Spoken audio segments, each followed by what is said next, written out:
লিখছেন আমাকে ঠিক হুবহু সেভাবেই পড়ছি যে রাসেল ভাইয়া, আশা করছি ভালোই আছেন। ভাইয়া, আমি বাংলাদেশ থেকে অনেক দূরে নিউ ইয়র্কের ম্যানহাটনে থাকি।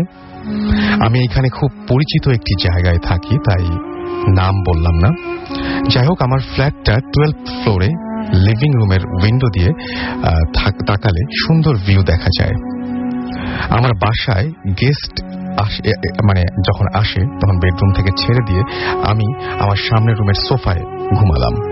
সেই দিন খুব ঠান্ডা পড়েছিল এবং অনেক বেশি ঠান্ডা, এবং সেটা এবং হিটার ছাড়ার পরেও যেটা হলো সেটা হচ্ছে ঠান্ডা লাগছিল। আমি ঘুমিয়ে পড়লাম। হঠাৎ রাত 2টা কি 2:30টার মতো বাজে। আমার অস্বস্তিকর একটা গরমের কারণে ঘুম ভেঙে গেল। সেলফোনে টাইম দেখলাম, দেন এসে পাশে দেখলাম যে কেমন জানি দম বন্ধ হয়ে যাবার মতো একটা গরম ভাব। আমি সোফায় উঠে বসলাম। দেন হিটটা বন্ধ করে দিয়ে উইন্ডো দিয়ে বাইরে তাকালাম। দেখি স্নো পড়ছে। সারা সন্ধ্যা ধরে আশেপাশে সব সাদা হয়ে গেছে। আমি জানালায় হেলান দিয়ে তাকালাম। অনেক ঠান্ডা, যা বলার বাইরে। আমি এরপর চিন্তা করলাম, ঘরে এত গরম কেন? ভাবলাম আমার জাস্ট গরম লেগে গিয়েছে। আমি আবার ঘুমাতে চলে আসলাম এবং সোফায় আবার এসে শুলাম। আমি সোফায় এক্সট্রা বালিশের ওপর ঘুমাচ্ছিলাম। কিছুক্ষণ পর আমি ফিল করলাম যে আমার মাথার নিচে বালিশ না। আমার জাস্ট মনে হলো আমি কারো পায়ের ওপর মাথা দিয়ে শুয়ে আছি, এবং কারো কোলে মাথা দিয়ে রাখলে যেভাবে ঘুমাই জাস্ট ওইভাবে। তবে যার কোলে অথবা যার পায়ের উপরে আমি মাথা দিয়ে শুয়ে আছি তার ওপরের কোনো অংশ নাই, শুধুই হাফ একজন মানুষের কোলে আমি শুয়ে আছি। আর তখন আমার মনে হলো আমি জাস্ট হিটের ওপর শুয়ে আছি, এত গরম লাগছিল। বাট বাইরে স্নো পড়ছে, অনেক কম তাপমাত্রা। যাই হোক, আমি জাস্ট লাফ দিয়ে উঠে দাঁড়িয়ে গেলাম। পিছনে তাকানোর সাহস নাই। কি করব বুঝতে পারছিলাম না। দৌড়ে গিয়ে ল্যাম্পটা জ্বালিয়ে দিলাম আর সোফার দিকে না তাকিয়েই আমি ওয়াশরুমে গেলাম মুখ ঘাড়ে হাতে পায়ে পানি দিতে। এবং পানি দিয়ে যখন ফিরে আসলাম দেখি মনে হচ্ছিল একটু আগেই ওই জায়গায় অর্থাৎ সোফাটিতে কেউ ছিল, মাত্রই উঠে চলে গেছে। আমার সেই রাতে আর ঘুমানোর সাহস হলো না। আমি সারা রাত জানালার কাছে দাঁড়িয়ে কোনো রকমের সূরা মনে করতে পারছিলাম না, শুধু সূরা ইখলাস পড়ে তাকিয়েছিলাম। এই ছিল ঘটনা। এই বাসায় আরো সব আজব ঘটনা হয়ে থাকে। যদি ভালো লাগে তবে শেয়ার করবেন এবং আমাকে চাইলে ইমেল করে আপনার কোনো কোয়েশ্চেন থাকলে জানাতে পারেন। এই ছিল ঘটনা এবং আমার খুব আজব লাগছে সত্যি। যদি আজকে রাতের বেলায় আপনার বালিশটি কোন একজনের পা হয়ে যায় তাহলে আপনার কেমন লাগবে? মাঝরাতে হঠাৎ করে ঘুম ভেঙে গেল প্রচন্ড গরমে। আমি প্রথমেই বলছিলাম যে গরম ঠান্ডার একটা ব্যাপার, যে এখন ওয়েদারটা ধীরে ধীরে গরম হচ্ছে। আবার অত গরমও না, হয়তো আপনার রুমে এসি চলছে। আপনি হঠাৎ করেই যদি দেখেন যে আপনার বালিশটি একজোড়া পা হয়ে গেছে এবং সেখানে আপনি মাথা দিয়ে শুয়ে আছেন, তাহলে ব্যাপারটা খুবই ভয়াবহ ঘটবে, আমার যেটা মনে হয়। যাই হোক, এই ছিল ঘটনা। আমরা চলে যাবো আমাদের গেস্টদের কিছু বলবেন এবং আপনি কোথা থেকে এসছেন সবাইকে একটু বলবেন। জি, আমার নাম আসিফ, আমি বনানী থেকে আসছি। ওকে, তো আমরা প্রথম মনে হয় আপনার একটা ফ্যাক্টরির ঘটনা দিয়ে আমরা শুরু করতে যাচ্ছি। ওকে ফাইন, আমরা শুনি তাহলে। জি, আমার ফ্যাক্টরি বেসিক্যালি হচ্ছে কামরাঙ্গীর চলে। তো আচ্ছা, এইখানে যেটা হয়েছিল যে আমাদের ফ্যাক্টরি কয়েকটা ডিপার্টমেন্ট আছে। আমাদের একটা শু ফ্যাক্টরি আছে, printing, and then there is a food industry. So কাছাকাছি, একই প্রেমিসেসে না। তো যেটা হয়েছে সেটা হচ্ছে গিয়ে আমার প্রিন্টিং ফ্যাক্টরি থেকে প্রায় আমরা কমপ্লেইন পেলাম ওয়ার্কারদের কাছ থেকে যে রাতে ফ্যাক্টরির সব মেশিনস অফ করে যায়, বাট সকালে এসে মেশিনগুলো অন থাকে। তো এটা নিয়ে অনেক চিল্লাচিল্লি করার পর উই অ্যাকচুয়ালি লুকড ইনটু ইট। আমরা সিসিটিভি কিছুতেই কিছু ধরা পড়ে না। বাট যেটা হয় সেটা হচ্ছে গিয়ে লিভার, আপনি জানবেন হয়তো, ফ্যাক্টরি সুইচ অন করতে কিন্তু লিভার উপরের দিকে দিতে হয়। সো প্রতিবারই লিভারটা আমরা সিসিটিভিতে দেখেছি নিচে নামিয়ে দিয়ে চলে যাচ্ছে, বাট সকালবেলা এবং থ্রু আউট দ্য নাইট আমরা জানি না এটা কিভাবে উপরে যায়, বাট লিভারটা উপরে চলে যায়। আচ্ছা, so the machine starts working. So এইরকম হতো প্রিন্টিং ফ্যাক্টরিতে। স্যান্ডেলের একটা ফ্যাক্টরি ছিল, ওইখানে যেটা হতো যে রাতে প্রোডাকশন চলতো, তো ওইখানে অনেকগুলো ছেলে পেলে ভয় পেত। তো একজনকে জিজ্ঞেস করা হয়েছিল কি হয়েছে, তো সেগুলো জানলার পাশে সে কাজ করতেছিল এমন টাইমে সে দেখছে যে 1.5 বছর, তখন রাত 1-1:30 বাজে, একটা পিচ্চি ছেলে রেলিং এর উপর বসে হাসতেছে। তো সে তাকে দেখে বলছে যে এই তুই এখানে কি করস, তুই চলে যা। তো ওই ছেলে ওর দিকে তাকিয়ে বলছে তুই আমার কাছে আয়। আফটার হিয়ারিং দ্যাট তো মোটামুটি অনেক ভয় টয় পেয়ে গেছে। তো এরকম ছিল, আমরা প্রথমে ভাবতাম যে ফাঁকি টাকি মারার জন্য, পরে দেখা গেল যে এরকম কনজিকিউটিভলি কয়েকজনের সাথে। তো এই ছিল স্ট্যান্ডার্ড। আর ফুড ইন্ডাস্ট্রিতে ছিল সবচেয়ে মজার, আমাদের যে পুরো ফুড ইন্ডাস্ট্রি দেখে ওনাকে আমরা সোহেল চাচা বলে ডাকি। আচ্ছা। তো ওইখানে যেটা হয়েছিল যে আমাদের ইঞ্জিনিয়ার কোয়ার্টারটা হচ্ছে গিয়ে অফিসের ঠিক উপরে, এবং এর উপরে স্টোরেজ, 4 তলা একটা বিল্ডিং। তো এইভাবে তো রাত্রে অ্যারাউন্ড 11 আমার 3টে ইঞ্জিনিয়ার, আপনার ফুড প্রোডাকশন ম্যানেজার, যে এরকম 4-5 জন মিলে নিচে দাঁড়িয়ে ওরা কিছু একটা করছিল। তো এমন টাইমে সোহেল চাচা সাধারণত রাত 1-11টার দিকে আসে না, তখন ফ্যাক্টরি অফ, রাতে প্রোডাকশন চলছে না। তো সোহেল চাচা আসছে, দারোয়ান গেট খুলে দিচ্ছে, সোহেল চাচা আসছে, সোহেল চাচা দোতলায় উঠে গেছে। তো সবাই ওয়েট করতেছে যে কি ব্যাপার, কি হয়েছে, আসে। তো অনেকক্ষণ হয়ে গেছে, সে আসে না। So 2 of my engineers they went যে দেখার জন্য যে কি হয়েছে অ্যাকচুয়ালি। তো ওরা উপরে গিয়ে দেখে সোহেল চাচা নাই। তো সবাই একসাথে সোহেল চাচাকে খুঁজতে খুঁজতে ওরা গোডাউনে গিয়ে দেখে যে আমাদের চকলেট স্ট্যাক করা থাকে, তো কার্টুন ফেটকে অনেকগুলো চকলেট মাটিতে পড়ে আছে। তো এটা হওয়ার কথা না, কারণ এটা ফুড ইন্ডাস্ট্রি তো অনেক, ইঁদুর টিঁদুর এগুলো তো প্রশ্নই উঠে না। তো আমরা তো that's how we maintain things. So এটা যখন এরকম দেখলাম, দেখার পর সোহেল চাচাকে র্যান্ডমলি ফোন দেওয়া হয়েছে, এবং দেখা গেছে সোহেল চাচা তখন বাসায়, এবং সে আসে নাই। কিন্তু প্রবলেমটা যেটা, যে এখানে তো দারোয়ান গেটও খুলে দিয়েছে, হি ওয়াকড ইন, এবং এখানে 6-7 জন মানুষ আছে। তো এটা কোনোভাবেই জাস্টিফাইড না যে সোহেল চাচাকে দেখলো উঠতে, 7 জন একসাথে ভুল দেখতে পারে না। তো এরকম কামরাঙ্গীরচর এলাকায় এরকম হতো আমাদের। তো যাই হোক, this are the small staff যেটা হয়েছে আমাদের সাথে ফ্যাক্টরিতে। আপনি একটা ওয়েলস এর ঘটনা বলছেন। Go to the Wells one. আচ্ছা, ওয়েলসে যেটা হয়েছে লন্ডনে আমি 2002-2003 থেকে যাই। তো তখন আর কি আমার একটা ফ্রেন্ড আছে মামুন, তো ওর সাথে কথা বলতে ওর একটা এক্সপিরিয়েন্স ও শেয়ার করেছিল। তো Mamun, Ehsan, few of his friends, we know all of them. এসানের সাথে আমার দেখা করার কথা ছিল পরদিন। তো ওই থ্রুতেই মামুন আমাকে পুরো কাহিনীটা বলে যে এসানের সাথে দেখা করবি, তো এসানের তো এরকম একটা কাহিনী আছে। কি কাহিনী? তো ওরা সাম ভ্যাকেশন ওরা চিন্তা করেছিল ওরা ওয়েলসে যাবে।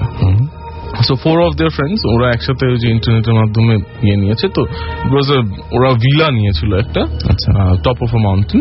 তো যে ওইখানে যেটা হয় যে আপনি যেহেতু হোটেল টোটেল না, ভিলা টিলা যেটা হয় যে ডাইরেক্ট মালিকের সাথে আপনি কন্ট্যাক্ট করেন। তো মালিক যেটা করে যে উনি ডাউন টাউন অথবা এনিওয়্যার উনি দেখা করে আপনাকে চাবিটা দিয়ে দিবে।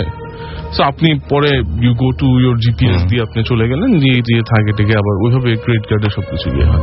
সো মালিক ডাউন টাউনে আসছে, চাবি দিয়েছে, ওরা চাবি নিয়ে দে ড্রোভ। সো যেহেতু পাহাড়ের উপরে টুক আ লং টাইম এবং বিউটিফুল এরিয়া, তো খুব সুন্দর। তো ওরা যেতে যেতে সন্ধ্যা হয়ে গেছে। তো সন্ধ্যা হওয়ার পর দে ড্রভ ইন, ওরা বিলায় গেছে বাসা থেকে। তো বাসার ডেসক্রিপশনটা ছিল ও যেটা আমাকে বললো যে মেইন গেট দিয়ে আপনি ঢুকার পর বাম দিকে হচ্ছে গিয়ে আপনার লিভিং রুমটা, it's a very old house, stone দিয়ে, উডেন ফ্লোরস। ডান দিকে হচ্ছে আপনার কিচেন, এবং স্ট্রেট একটা সিঁড়ি উঠে গেছে দোতলায়, where is the bedroom and everything. So 2 storied একটা বিল্ডিং। তো ওরা ওখানে গিয়ে তো 4 জন ফ্রেন্ড তো একসাথে, তো ওরা PS2 সব নিয়ে গেছে। তো ওখানে একটা টিভি ছিল, তো ওরা কানেক্ট করে দে স্টার্টেড প্লেইং। সো 11টার দিকে যেটা হচ্ছে ওদের, আমাকে মামুন যেটা বললো যে দেখ আমরা প্রথমে যেহেতু এত টাকা পয়সা খরচ করি, we never wanted to share it, but আমাদের যেটা মনে হয়েছিল যে something is not right here. তো ওরা যেটা করছে যে ওরা 11টা পর্যন্ত যখন খেলতে হঠাৎ ইলেকট্রিসিটি প্রবলেম দেওয়া শুরু করে। সো ইলেকট্রিসিটি প্রবলেম দেওয়া শুরু করে, but TV is not working fine, bulbs are not working. তো ওখানে তো ফ্যানের প্রশ্ন ওঠে না। So bulbs are not working. তো ওরা এরকম যখন দেখলো অন্ধকার হয়ে যাচ্ছে, ওরা কাজ করতে পারতেছে না, খেলে টিভিতে এরকম। তো ওরা ডিসাইড করছে যে আজকে যেহেতু অনেক ড্রাইভ করে আসছি, তো আমরা let's all just go and sleep. কালকে যেহেতু 2 দিন থাকবো, we can carry of tomorrow. তো ওরা এরকম উপরে গিয়ে 4 জন শোয়। তো সবার মধ্যে একটা থাকে জয়েন্ট পিস না, 2টা থেকে সিঙ্গেল, এইভাবেই সেট আপটা। তো Mamun and friend of his, ওর 2টা ফ্রেন্ড, ওরা 2 জন, মামুন আর আমার ফ্রেন্ড একসাথে থাকে, আর আরেকটা ফ্রেন্ড সিঙ্গেলে, এসান আরেকটা বিছনায়। সো ওরা ঘুমায়। তো মামুন যেটা বললো যে ওরা রাত 2টার দিকে, 2টা I don't know the time, তো ওই টাইমে ওর ঘুম ভাঙে খাটুর মাটুর আওয়াজে। তো তখন চিন্তা করছে কে আসছে। তো ও ডাক দেয় ওর বাকি ফ্রেন্ডদের যে এই তোর কি ঘুমাইছিস? তো নো ওয়ান রিপ্লাইস।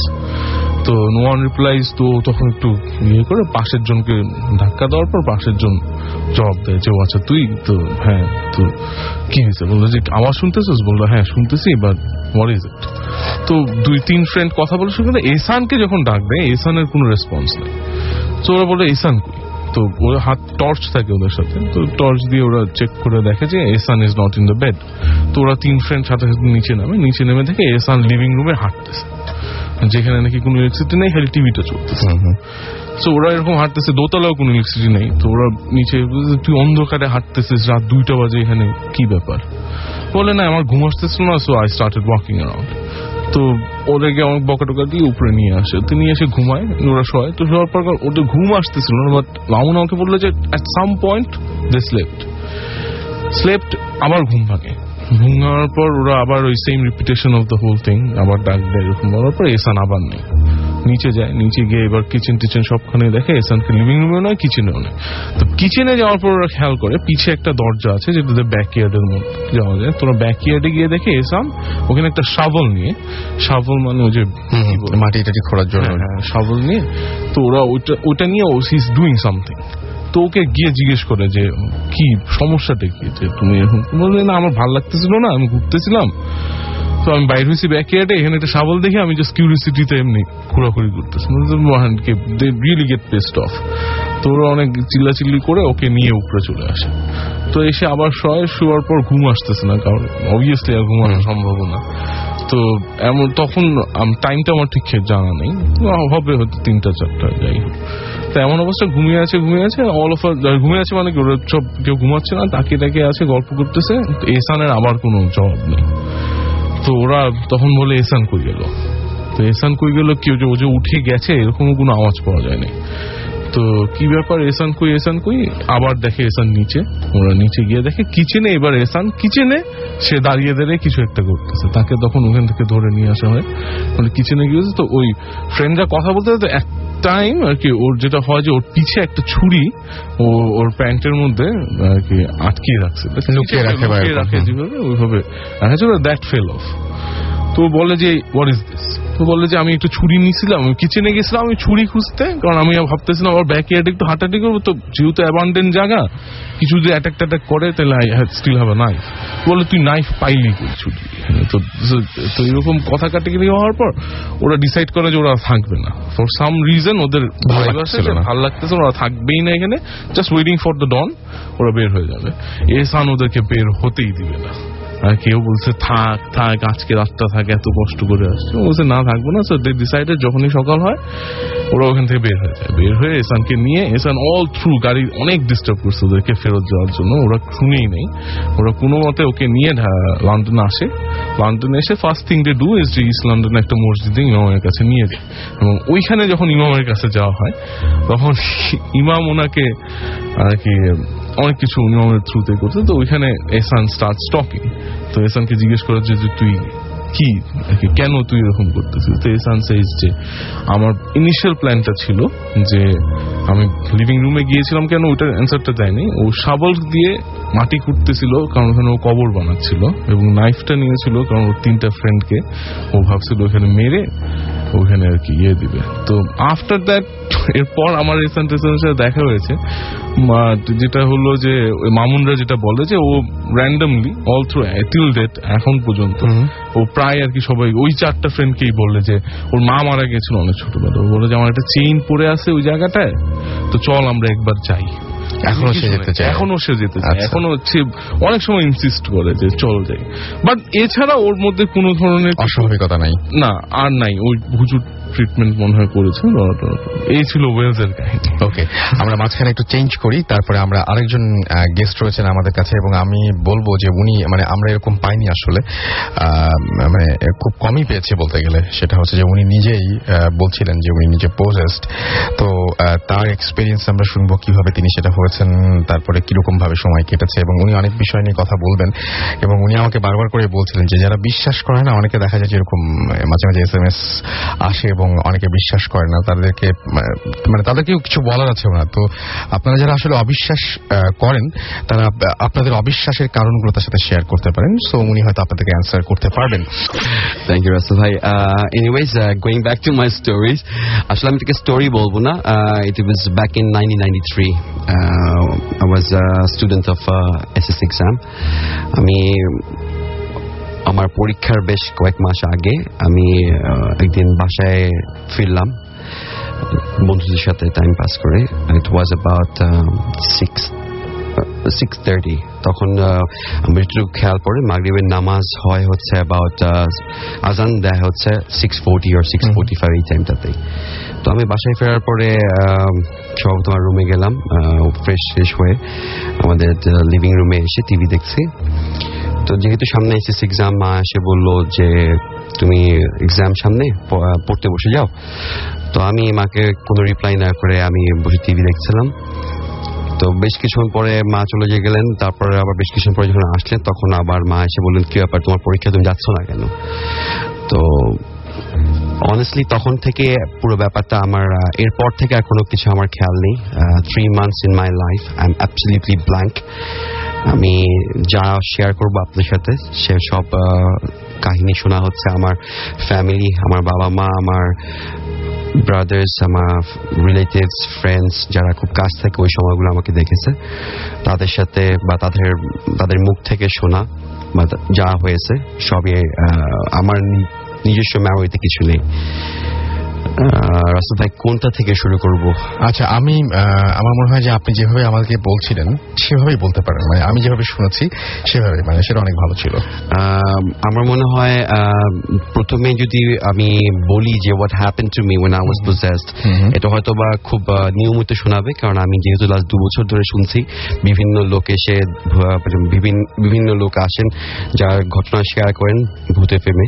তারা বিভিন্ন সময়ে অনেক কিছু বলেন যে আমার যারা পজেসড হন বা যাদেরকে আমরা বাংলায় বলি আসর করা হয়, আসর হয়, তো আসর হলে মানুষ অনেক শক্তিশালী হয়ে যায়, অনেক বিভিন্ন টোনে কথা বলে। তারপরে এর কোনোটাই it was absolutely the same with me. But যেটা তার সাথে কিছু জিনিস অ্যাড করতে চাচ্ছি আমি আমার মায়ের কাছ থেকে শোনাচ্ছিল। যেহেতু আমি প্রথমে যখন আমার প্রবলেম দেখা দিল, ফার্স্ট থিং ফ্যামিলি আমাকে হাসপাতালে নিয়ে গেলেন। হাসপাতালে নেওয়ার পরে 2-3 দিন ডক্টররা সব রকমের টেস্ট করলেন, and all the doctors were saying nothing happened to me. আমি তারপরে তারা আমাকে জাস্ট বললেন যে মেন্টাল ব্রেকডাউন হয়েছে। এটা আমি বিভিন্ন সময় বিভিন্ন লোকের কাছ থেকে শুনেছি যে কোনো লোক যদি পজেসড হয় এবং তাকে যদি ডক্টরের শরণাপন্ন করা হয়, ডক্টরের কাছে নিয়ে যাওয়া হয়, তখন ডক্টররা এই ধরনের কথাগুলো বলেন। বিকজ আমি ওনাদেরকে ব্লেম করবো না, আমি শিওর যে আমাদের মেডিকেল সায়েন্সে এটাকে প্রুফ করার মতো কোনো টার্মস বোধহয় এখন পর্যন্ত বিজ্ঞানীরা বা সায়েন্টিস্টরা কোনোভাবে আবিষ্কার করতে পারেননি, বা তারা চান না, হয়তো চান না, হতেও পারে, সেটা আমার নলেজে নাই। তো 2 দিন পরে যখন আমাকে বা 3 দিন পরে আমি যখন বাসায় নিয়ে আসা হলো, আমি একটু আমার ফ্যামিলি ব্যাকগ্রাউন্ডটা বলতে হবে, তাহলে হয়তো বা দর্শকদের বুঝতে সুবিধা হবে। আমার family, if you going back to my forefather, আমার they are from middle eastern side. তো মিডল ইস্ট থেকে ওরা যে এসছেন, আমার বাবা মানে আমার দাদা পর্যন্ত ফ্যামিলিতে পীর বলবো না, বাট আমল বলেন, নামাজ বা বিভিন্ন ধরনের আমল যেটা হয় এর সবগুলোই এদের আমার দাদা, তার দাদা বা তাদের পুরো ফ্যামিলিতে এইভাবে ছিলেন। আমার বাবাও তার আর্লি চাইল্ডহুডে উনি এ ধরনের শিক্ষাগুলো তার ফ্যামিলি প্যারেন্টসদের কাছ থেকে পেয়েছেন। বাট আমার দাদা আমার বাবা যখন খুব ছোট ছিলেন তখন আমার দাদা মারা যায়। তো my father decided not to continue with this. He went into education and then he started his own business and now he is very successful.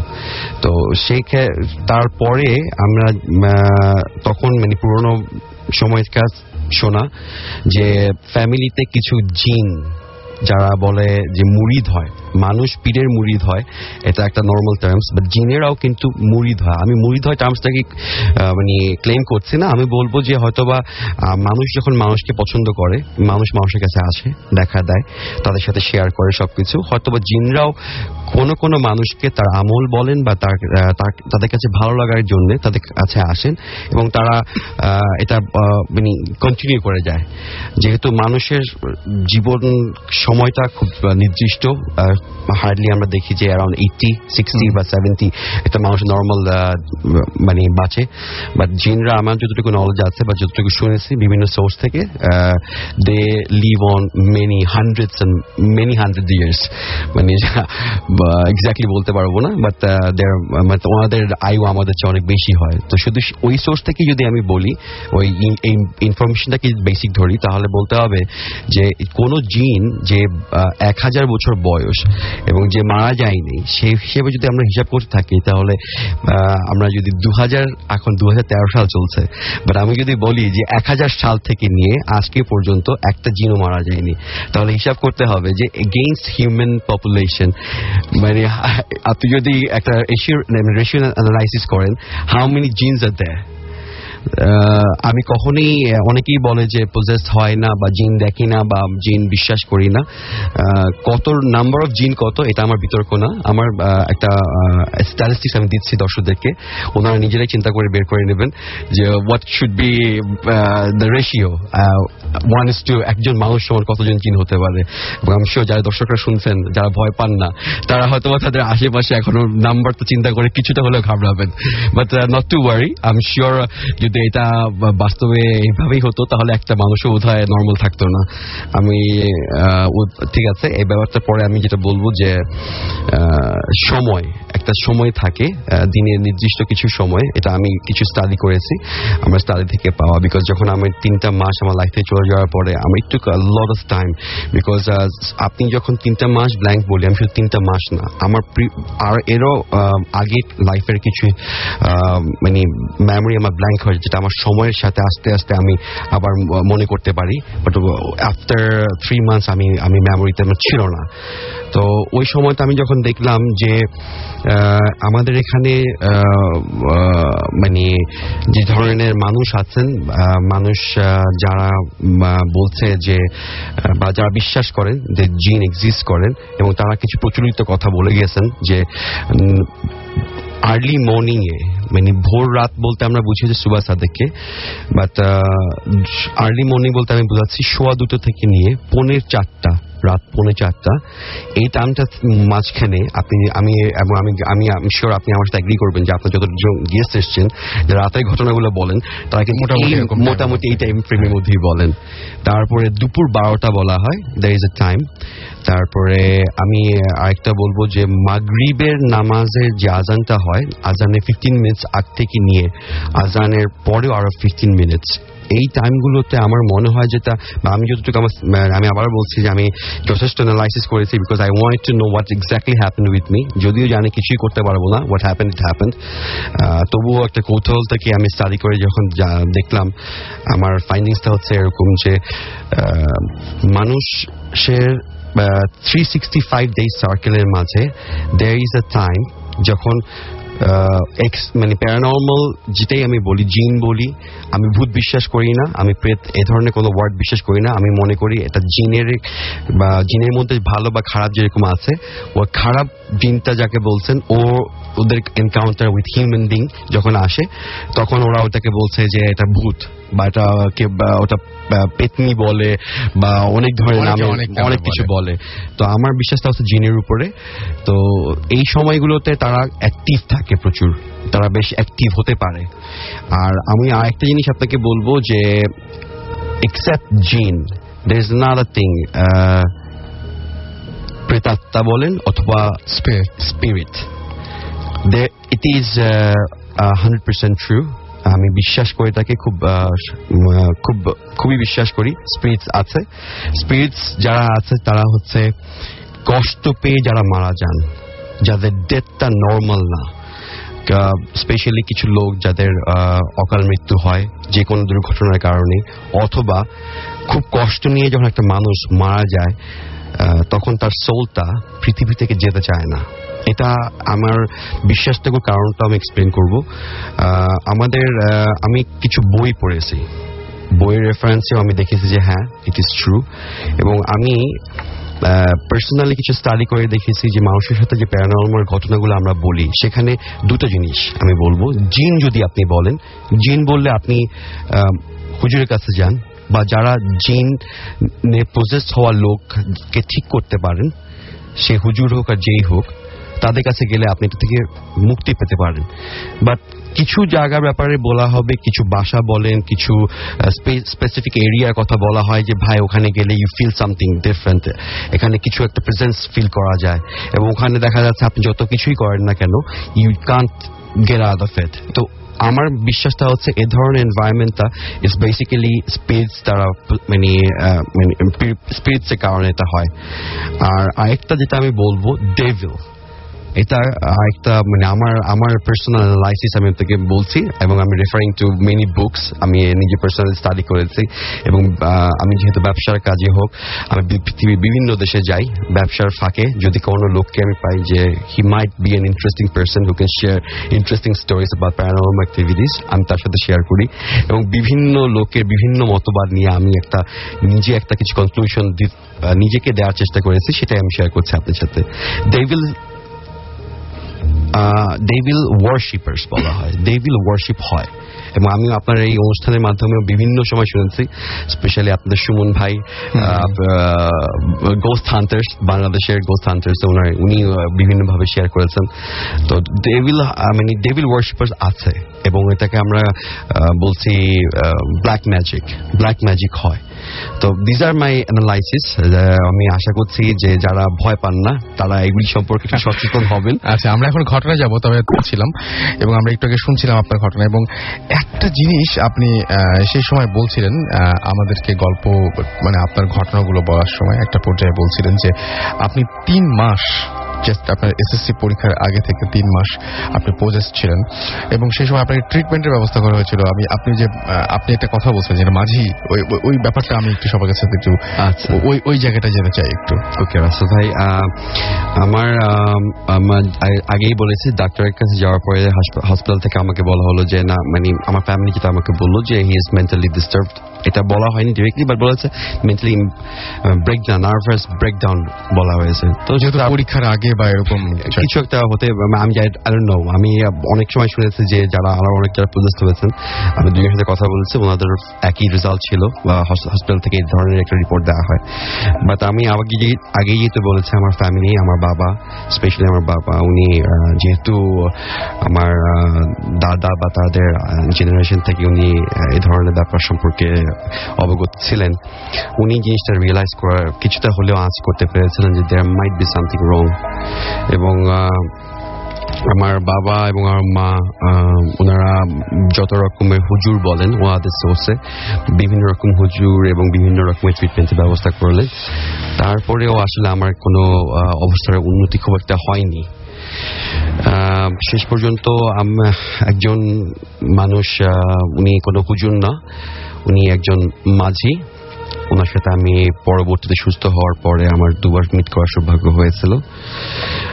ওনার কাহিনীটা হচ্ছে এরকম যে উনি বুড়িগঙ্গা নদীতে, আগে যখন এখন বসিলা ব্রিজ বলা হয়, কিছুক্ষণ আগে আমাদের ভাই আসিফ ঘটনা বলছিল কামরাঙ্গীরচরের ফ্যাক্টরি ঘটনা। তো বসিলা ব্রিজ যখন হয়নি তখন বুড়িগঙ্গার এপার থেকে ওপার যাওয়ার জন্য মাঝিদের উপরে ডিপেন্ড করতে হতো। তো মাঝি যখন নৌকা বাইতে বাইতে রাতের 10:30, 11:30 তখন তারা তাদের ডেস্টিনেশনে ফেরত যায়। তো when he was going back one day, I don't know exactly when, but একদিন উনি ফেরত যাচ্ছিলেন, তখন উনি খুব দূর থেকে একজন বেশ বৃদ্ধ একজন মহিলা দেখলেন যে নদীর এক পার থেকে ওনাকে ডাকছে যে তুমি আমাকে নদীর এপার থেকে ওপারে যাওয়ার জন্য আমাকে একটু সাহায্য করো, এই সময় আমি কোনো নৌকা পাচ্ছি না। তো সে মহিলা যখন ওই নৌকায় উঠে বসে এবং সে নৌকা চালাচ্ছিল, এবং মহিলা কোনো কথাই বলেনি মাঝির সাথে। তার নাম কালু মিয়া, তাকে কালু মিয়া নামে সবাই চেনে। কালু মিয়া নদীর ওপারে যখন বৃদ্ধাকে নামালেন, তখন বৃদ্ধা তাকে টাকা সাধলেন, কিন্তু কালু মিয়া বললেন যে না, আমি তো বাড়ি যাচ্ছিলাম, আপনাকে নামিয়ে দিয়ে গেলাম, টাকা লাগবে না। যে কোনো কারণেই হোক বৃদ্ধা কালু মিয়াকে হাতে কিছু একটা দিয়েছিলেন এবং বলেছেন যে তোমাকে আমার পছন্দ হয়েছে, তোমাকে আমি একটা কিছু দিচ্ছি, তুমি এটা শুধুমাত্র মানুষের উপকারের জন্য তুমি ব্যবহার করতে পারবে। কোনো বাণিজ্যিক কোনো কাজে বা কাউকে সাহায্য করে, কাউকে হেল্প করে তুমি তার বিনিময়ে টাকা নিবে, তুমি সেটা করতে পারবে না। এবং সে থেকেই কালু মিয়া মাঝি থেকে এভাবে বিভিন্ন রকম মানুষের হেল্প করে বেড়ায়। এবং আমি যেহেতু আমার ফ্যামিলিতে হয়েছে, এমন কোনো অ্যামাউন্ট সে আমার ফ্যামিলি থেকে নেয়নি যেটার বিনিময়ে আমি আমার জীবনকে তুলনা করতে পারি। হয়তো ডক্টররা হলে অনেক বড় একটা বিল দিতেন, হাসপাতালের অনেক বড় একটা বিল থাকতো, সেরকম কোনো অ্যামাউন্ট আমার খরচা হয়নি। তো যাই হোক, সেভাবেই কালু মিয়া এই কাজে এসছেন এবং সে আমাকে না, আমার জানার মতো অনেক লোককে সে হেল্প করেছেন। এবং কালুর দ্বারা আমি শিওর যারা আমাকে শুনছেন, আমি জানি না কোনো এরকম প্রসেস কেউ আছেন কিনা যাকে উনি ট্রিটমেন্ট করেছেন। সেই ট্রিটমেন্টের ফলে আমি ভালো আছি। আমি I got married, I have 2 sons, alhamdulillah, I have no problem, and it's been already more than almost 20 years. So এখন পর্যন্ত আমার কোনো সমস্যা নেই। এটা হচ্ছে কালুর ব্যাপারটা। আর আমি কিছু জিনিস শেয়ার করবো when I was possessed, যেটা আমি আমার পরবর্তীতে আমার ভাই বা আমার বাবা মা ওনাদের কাছ থেকে যখন শুনেছি, যে ট্রিটমেন্ট করার সময় আমি ওই ঘটনা যাচ্ছি না, যেহেতু সময় একটা সব ব্যাপার আছে, যে কি হয়েছিল, কেন হয়েছিল, ওই ধরনের ঘটনা আপনি শিওর ভূত এফএমের সব দর্শকরা অনেকবার শুনেছেন। রাদার আমি কিছু হিন্ট গুলো নিয়ে কথা বলবো। যে একটা সময় ছিল যে আমার মা যখন আমাকে ট্রিটমেন্ট করা শুরু করলেন, তখন ট্রিটমেন্ট মানে কালুর মেয়ে ট্রিটমেন্ট করা হলো। এর আগে বিভিন্ন হুজুর এসছে, তো বিভিন্ন সময়ে আমাকে হার্ম করার চেষ্টা করা হয়েছে। আমি নিজেকে নিজে মারার চেষ্টা করেছি, নিজের গলা নিজে চেপে ধরার মতো অবস্থা। অসম্ভব ফিজিক্যাল স্ট্রেংথ আমার মধ্যে কোথাও থেকে চলে আসতো, আমি ঠিক জানি না।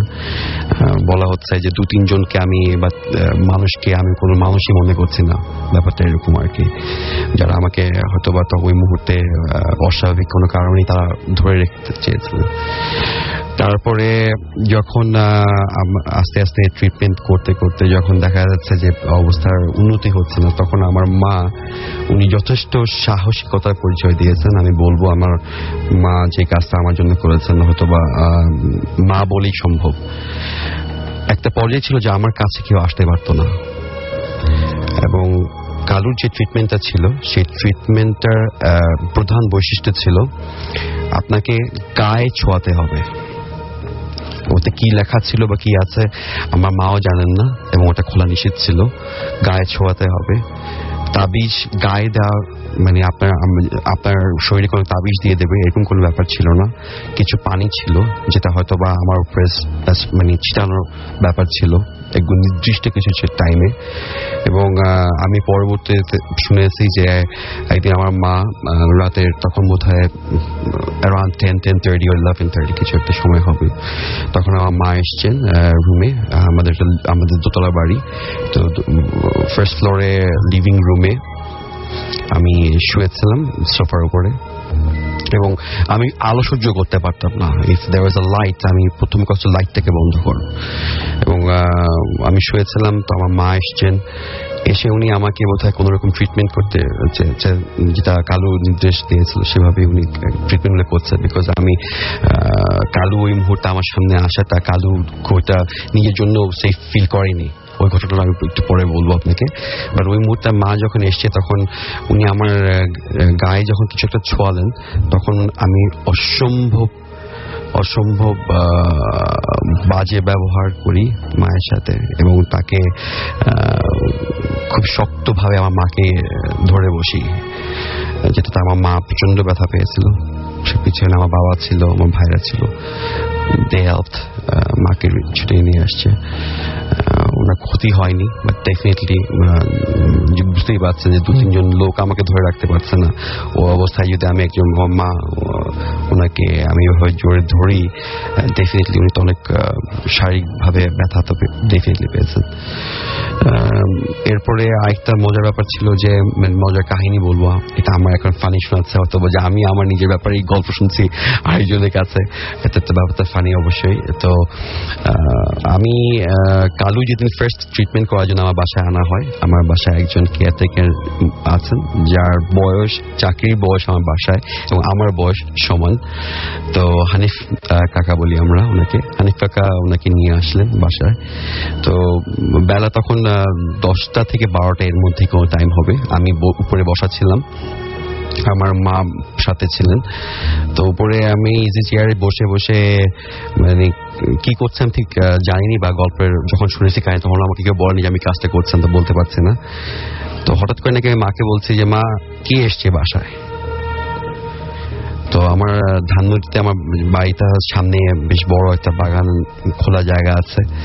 তো দোতলা বাড়িটা, তো দোতলা বাড়ি থেকে আপনি গেটে অ্যাটলিস্ট মানে ওখানে কেউ আসলে কোনো কলিং বেল দিচ্ছে না, দারোয়ান গেট খুলে কথা বলছে। তো মা স্বভাবতই যেহেতু মা জানে না কেউ এসছে, মা বলছে কেউ আসে নাই, তুমি আরাম করো। তা আমি বলছি কেউ তো আসছে, অবশ্যই আসছে, কে আসছে আমাকে বলো। তো মা বললেন যে না কেউ আসে নাই, কারণ ওই মুহূর্তে মা জানতেন না যে এসছে। তারপরে আমি যখন খুব অ্যাগ্রেসিভ হয়ে গেলাম, আমি হঠাৎ করে আমার গলার ভয়েস চেঞ্জ হয়ে যাচ্ছে, আমি অসম্ভব মানে আমার কাছে কেউ আসবে এই ধরনের কোনো সাহস করা কোনো নর্মাল মানুষের পক্ষে সম্ভব ছিল না। তো আমার মা আমাকে বারবার যখন বলছে, আমি মাকে বলছি যে কেউ এসছে, যে এসছে ওকে বের হয়ে যেতে বলো, আর ও যদি বের না হয়ে যায়, ওর যদি আমি পাই আমি ওকে মেরে ফেলবো। তার কিছুক্ষণ পরেই মাকে কাজের মেয়ে এসে বলল, মায়ের রুম থেকে ডেকে বাইরে নিয়ে গিয়ে বলতেছে যে এরকম একজন লোক এসছে, কালো মেয়ে এসছে। তো ইট ওয়াজ আ ভেরি সারপ্রাইজিং থিং যে ওই মুহূর্তে আমি তো জানার প্রশ্নই উঠে না, কিভাবে জানলাম জানি না। প্রবাবলি দ্য থিং যে উইচ পজেসড মি, সে হয়তো বা আমাকে বা তার সিক্স সেন্স হয়তো বা কাজ করছিল, আমার তো ডেফিনেটলি না। অ্যাজ আই সেড আমার কোনো ব্ল্যাঙ্ক মেমোরি ছিল। তারপরে আরেকটা মজার ব্যাপার ছিল যে একদিন আমি শুয়ে আছি, আমাকে ড্রিপ দেওয়া হতো বিকজ আমি ভালোভাবে খেতে পারতাম না। তো একটা এত সময় ধরে একটা মানুষ যদি তার খাওয়া দাওয়ার ঠিক মতো না হয়, খুব স্বাভাবিকভাবেই শারীরিক অবস্থা খারাপ হয়। তো আমার বাবা খুব ওয়ারিড ছিলেন। তো হাসপাতাল থেকে ডক্টরের সাথে কথা বলে উনি একজন ডক্টর অ্যাপয়েন্ট করলেন, রাতে উনি আমার সাথে থাকতেন কিছুদিনের জন্য। তো উনি আমাকে মেইনলি স্যালাইন দিতেন। তো আমাকে রাখা হতো এরকম ভাবে যে আমি একটা লিভিং রুম যে বলছি, লিভিং রুমে একসাথে 30 জন লোক বসতে পারে, রুমটা এতটাই বড়। সেই লিভিং রুমের মাঝখানে ফ্লোরে বেডিং করা হলো, আমাকে ঠিক মাঝখানে শোয়ানো হতো এবং আমার চারপাশে ন্যূনতম 10-12 জন লোক ঘুমাতেন, যে আমাকে পাহারা দেওয়ার জন্য আমাকে ঘিরে এতগুলো লোক ঘুমাতেন। তো ড্রিপটা যখন দিয়ে দিলেন, ডাক্তার দিয়ে চলে গেছে। তো আমি ওদের ভুল বলছি, চলে যায়নি, উনি বলতে রাতের বেলা ছিল, অন্য রুমে ওনাকে শোয়ার ব্যবস্থা, আরাম করার ব্যবস্থা করে দেওয়া হয়েছিল। যে ড্রিপ দেওয়ার সবাই আমি ঘুমাচ্ছি, সবাই ঘুমাচ্ছে। হঠাৎ করে আমি যখন শুনলাম যে আমি উঠে বসেছি, তো আমার পাশে যে ঘুমাচ্ছিলেন, আমার ঠিক স্মরণ নেই কে ছিলেন, উনি ভেজা ফিল করে একদম ঘুমানোর পরে যে বেডটা ভেজা থাকে তাহলে তো ঘুম ভেঙেই যায়, উনি ভেজা ফিল করে উনি ঘুম থেকে উঠে গেলেন। উঠে গিয়ে বলছেন লাইটটা একটু জ্বালান, এখানে পানি কিসের। তো ওনারা একজন ওই রুমে আরেকজন ছিল, কেউ সবাইকে কথা বলছেন নিজের মধ্যে। লাইটটা যখন জ্বালান তখন দেখলেন যে আমার হাতে যে সিরিঞ্জটা দেওয়া ছিল, তো বাটারফ্লাই যখন আপনি পুশ করেন, যদি পাইপটাকে খুলে ফেলা হয়, ব্লাড কিন্তু বের হতে থাকে। তো basically my blood was overflowing, it was all over the floor. I think it was my right side. আমি পরে যখন শুনলাম আর কি। তো মানে যেটা বলতে চাচ্ছি যে আমাকে মেরে ফেলার জন্য, মেরে ফেলার জন্য আমি কালুর সাথে যখন ব্যাপারটা নিয়ে আলাপ করলাম, যখন আমি ভালো হয়ে যাওয়ার পরে আমি বলছি দুবার দেখা করেছে, তখন কালু আমাকে যেটা বললো যে আপনাকে যে জিনিসটা পজেস করেছে, যে জিন পজেস করেছে, সে চাচ্ছিল to take you away with from your family, and সবসময় জন্য নিয়ে চাচ্ছিল। পারছিল না, যেহেতু ট্রিটমেন্ট হচ্ছে, পারছিল না যেহেতু সবাই নজরদারি ছিল, যতই প্রবলেম আমি তো ওই মুহূর্তে করে আমার ফ্যামিলি আমাকে সাপোর্ট করেছিল। তো যেহেতু নিতে পারছিল না, একটা পর্যায়ে ছেড়ে দেওয়ার আগে তার চেষ্টাই ছিল ওকে মেরে ফেলবো, যদি আমি না নিতে পারি ওকে মেরেই ফেলবো। তো again I can never mean thankful enough to Kalumia who helped me at that moment and my family definitely. এরকম আরেকটা কাহিনী বলবো না, মানে আরেকটা ইনসিডেন্ট আমি আপনার সাথে শেয়ার করছি। সেটা হচ্ছে যে আমি একটা পর্যায়ে এসে বোধহয় আমার ছোট ভাই, আমরা 4 ভাই, আমার জাস্ট ইমিডিয়েটলি ছোট ভাই, তো তখন জি হরর শো হতো। তো স্বভাবতই বোধহয় বাসায় আসলে এতটা ডিপ্রেস হয়ে গেছে সবাই, এই ধরনের একটা ঘটনা ঘটেই যাচ্ছে দিনের পর দিন, কেউ কিছু করতে পারছেন না। বাবার my father is a businessman, ওনারও ব্যবসায় সময় দিতে পারছেন না, বাসার ছেলের অবস্থা, সবকিছু মিলে ওনারা সবাই খুব ওয়ারি ছিলেন। তো একদিন বোধহয় যে কোনো কারণেই হোক, কারো জন্মদিন ছিল বা কিছু, আর আমি বোধহয় বলছিলাম যে I want to go out of the house, আমি বলছিলাম বাইরে খেতে যাবো, মানে যেটা আমি পরে শুনেছিলাম। তো আমি খেতে যাবো শুনে কালুর মানা ছিল, কালুমিয়ার বারণ ছিল যে ওনাকে এমন কোনো জায়গায় নিয়ে যাবেন না যেখানে I can attempt to kill myself or I can get into some accident, এই ধরনের কিছু, মানে কোনো জায়গা থেকে আমাকে দূরে রাখার জন্য, সব এরকম কিছু থেকে। তো আমরা ওখানে তখন একটা চাইনিজ রেস্টুরেন্ট ছিল, ওখানে যাওয়া হলো বাসার খুব কাছে। ওখানে যাওয়ার পরে আমি যতটুকু পরে শুনলাম যে আমাদের ডেফিনেটলি আমার চাচা, খুব কাছের আত্মীয় যারা ছিলেন, আমার বাবার ভাই বা আমার ভাইরা সবাই ওখানে গেলাম। যাওয়ার পরে ওখানে রেস্টুরেন্টে কিন্তু টিভি থাকে, তো জি হরর শো টিউন করা ছিল, চ্যানেলটা টিভিতে চলছিল। তো একটা পর্যায়ে জি হরর শো, মানে সবাই খাওয়া দাওয়া মাত্র অর্ডার করেছি, এবং আমি যতটুকু শুনেছি যে আমি এতটাই খুশি বা এতটাই লাইভলি ছিলাম ওই মুহূর্তে, আমি সবাইকে বলছি হ্যাঁ এটা খাও ওইটা খাও, আমি কথা বলছি। I wish I could remember, but আমি জানি না। আমি আবার বলছি সবকিছু আমার শোনা, আমার পরবর্তী আমি সুস্থ হওয়ার পরে। তো সবকিছু অনেক খাওয়া দাওয়া অর্ডার করার পরে সার্ভ করবে, ঠিক ওই সময় আমি জি হরর শো হচ্ছে, আই ওয়াজ স্ক্রিপ্ট, মানে আমি শুধু একটাই কথা বলছি, আমি থাকবো না, আমি বাসায় যাব, এখান থেকে চলো, এখান থেকে বের হও। জি হরর শোর সাথে কোনো মানে সম্পর্ক আছে আমি সেটা বলছি না, আমি ওই মুহূর্তে সম্ভবত যে অ্যাগ্রেশন গুলো দেখানো হয় বা যে ট্রুথ দেখানো, যে ভয়টা মানুষ পায় একটা হরর শো বা একটা মুভি দেখে, হয়তো ও ধরনের কিছু আমাকে ট্রিগার করেছে, আমি জানি না। তো বাসায় নিয়ে আসলো আমাকে, সব খাওয়া দাওয়া, কেউ কিছু খেলো না, সবকিছু প্যাক করে বাসায় আসলাম। আসার পর I started acting very abnormal. মানে কিরকম, মানে আমাকে কেউ ধরে রাখতে পারতেছে না, আমি পাগলের মতো করছি, আমি দরজা সব ভেঙে ফেলবো, মানে এই ধরনের কাজ। তো আমার ছোট ভাই, ও নাকি ও কোথাও থেকে হতে পারে শুনেছে, আমি ঠিক জানি না, সম্ভবত হুজুরের কাছ থেকে হবে বা নিশ্চয়ই মুরব্বী কারোর কাছ থেকে, যে যদি মানুষকে কখনো পজেস মনে হয় অথবা কিছু এই ধরনের কিছু মনে করে, তাহলে হাতের ছোট আঙ্গুলটাকে চেপে ধরে সূরা ইখলাস পড়লে নাকি ইট হেল্পস। তো what I did was at that moment আমাকে 4-5 মিলে বিছানায় ধরে আছে। তো হি ওয়াজ, মানে ও তখন আমার থেকেও ছোট, তো আমার আঙ্গুল ধরে আমাকে, মানে ওই সূরা পড়ছিল, এবং সবাই যেটা বললো যে আমার লেফট সাইডে যারা 3 জন ধরা ছিলেন, 3 জনকে আমি একটা ঝাটকা দিয়ে সরিয়ে নিজের মাথা দিয়ে আমি ওর মুখে হিট করলাম, আমার কপালটার মুখে। তো ঠিক এক্স্যাক্টলি ওদের নাকে এসে পড়লো আর কি। হি ওয়াজ ব্লিডিং ভেরি ব্যাডলি, এবং ওর ব্লিডিং দেখার পরে মনে হয় আমি বোধহয় আরো বেশি পাগল হয়ে গেলাম। মানে অনেক কষ্ট করে আমাকে কিছু একটা, আমি জানি না কি ট্রিটমেন্ট চলছিল আমার উপরে, তো আমাকে স্টেবল করা হলো। এরপর একদিন মানে আমি টয়লেটে যাব, তো ন্যাচারালি আমাকে কেউ টয়লেট বন্ধ করতে দিচ্ছিল না, সবাই বলছে তুমি যাও, বা আমি বাইরে আছি, আমরা প্রবলেম হলে আমরা তোমাকে হেল্প করবো, তুমি যাও, কিছু হবে না, কেউ আসবে না টয়লেটের ভিতরে। তো এরকম কোনো সময় বলতে আমি বলে ভিতরে যে টয়লেটটা লক করে দেওয়া হয়েছে। তো আমার একটা সময় সবাই তো ফ্যামিলি সবাই টায়ার্ড হয়ে যায় যে কত সবাই খারাপ লাগছে, তবুও তো ওদেরও তো একটা স্ট্রেস হচ্ছে যে এত দিনের পর দিন এই ঘটনা চলছে, মানে এটা কোনো কিছুক্ষণের জন্য ভালো থাকলে আবার হঠাৎ করে উঠছে, প্রবলেম হচ্ছে। তো আমি টয়লেটে গিয়ে যখন আমি লক করে দিলাম, তখন হঠাৎ করে বাইরে যারা ছিলেন, আমার বাবা বসা ছিলেন, আমার বাবা এবং আমার বড় ভাই ছিলেন, আরো কয়েকজন মুরব্বী ছিলেন ফ্যামিলি। ওনারা দেখলেন যে ধস্তাধস্তি করলে, আপনি টয়লেটে যদি কখনো আপনি টাইলসের উপরে কিল দেন বা আপনি জোরে কোনো আঘাত করেন, একটি আওয়াজটা কিন্তু অন্যরকম হয়। তো সেই আওয়াজ হচ্ছে মানে হঠাৎ করে, আর যদি আপনাকে যদি একটা মানুষকে যদি আপনি ফ্লোরে স্ল্যাম করেন, স্ট্রেট আপনি স্ল্যাম করেন, একটা বস্তা, একটা চালের বস্তা আপনি ফেলে দেন একটু উপর থেকে, যেহেতু একটা আওয়াজ হয়ে আওয়াজ হলো, সবাই খুবই ভয় পেয়ে দৌড়ে গিয়ে দেখছে দরজা লক হয়ে গেছে।